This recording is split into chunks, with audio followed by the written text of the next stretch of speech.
Қайырлы күн баршаңызға тойымды әрі дәмді болып шығатын маш көже дайындаймыз.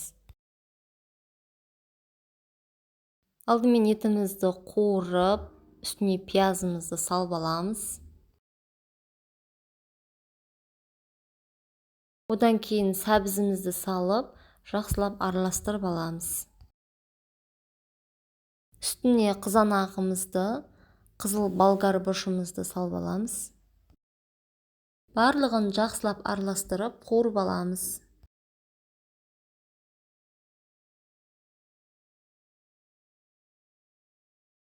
Одан кейін үстіне картошкамызды салып аламыз.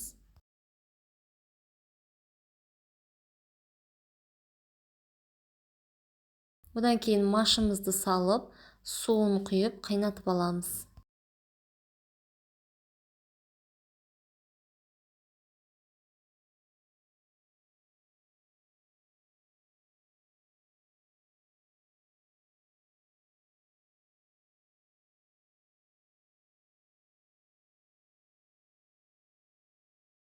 Бір қайнатып алғаннан кейін күрішімізді салып аламыз.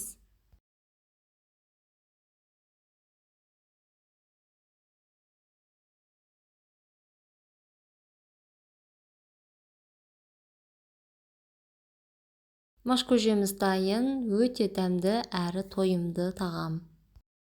Видео ұнаса, пікір қалдырып, қолдап кет.